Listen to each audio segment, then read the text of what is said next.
C'est un trouble sexuel qui touche plus de 30% d'hommes au Cameroun, pouvant être d'origine infectieuse, biologique ou psychologique. Il inquiète les hommes qui en souffrent. Il s'agit de l'éjaculation précoce, de son nom scientifique, la précocité. Nous en parlons dans ce nouveau numéro de Check-up. Installez-vous confortablement. Je vous retrouve juste après ceci. À tout de suite.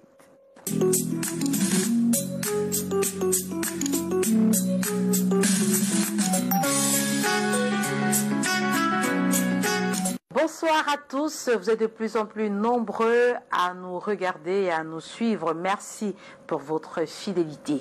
C'est un dysfonctionnement qui génère des frustrations et de la culpabilité tant chez l'homme que chez la femme. Les hommes qui souffrent d'éjaculation précoce ont une gêne à en parler à leur médecin et pourtant c'est la meilleure chose à faire. Et notre invité qui est déjà avec nous sur ce plateau ne me dira pas le contraire.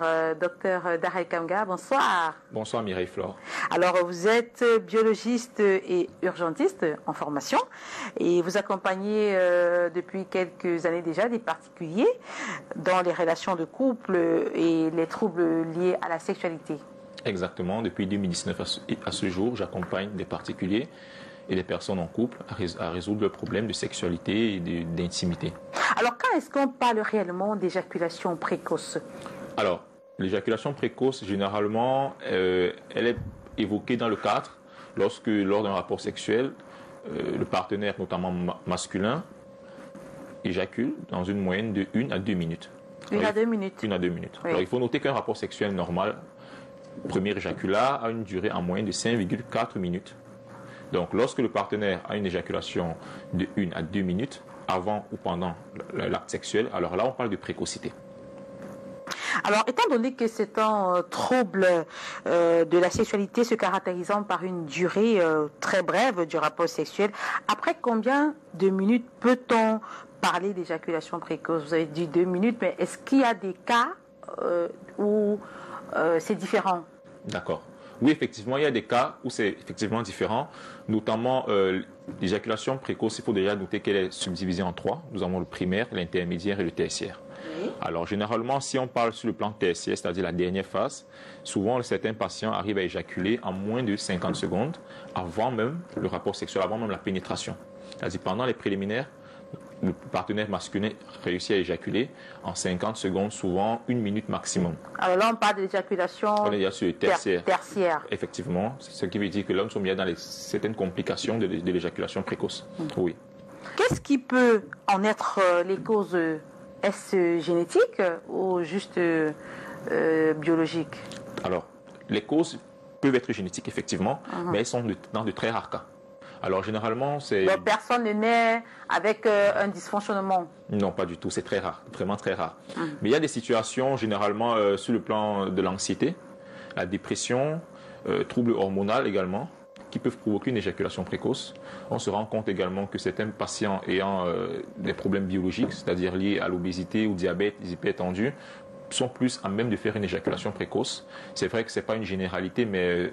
sur le plan du pourcentage, on constate effectivement que ces patients-là, ou du moins ces sujets-là, font une éjaculation précoce. Alors, on va dire la dépression, l'anxiété. On a également sur le plan du biologique, on a également le trouble hormonal. Ça peut être un trouble hormonal masculin.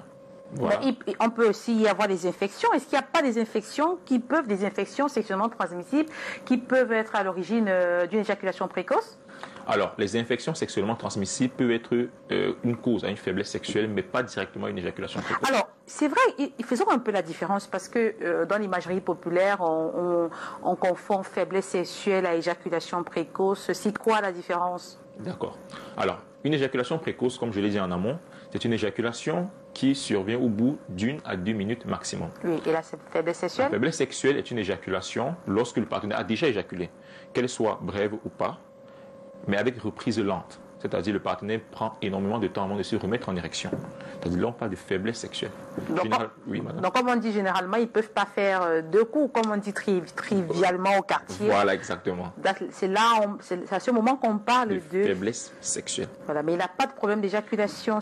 Vous pouvez être faible sexuellement sans toutefois avoir une éjaculation précoce, c'est possible.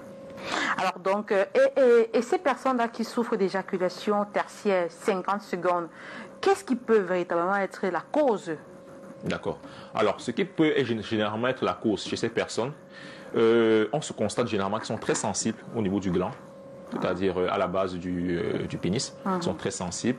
Généralement aussi, l'alcool aussi chez certaines personnes, la consommation d'alcool, excessive d'alcool, oui, provoque également chez certains sujets de la précocité. Alors, il y a également cette idéologie, lorsque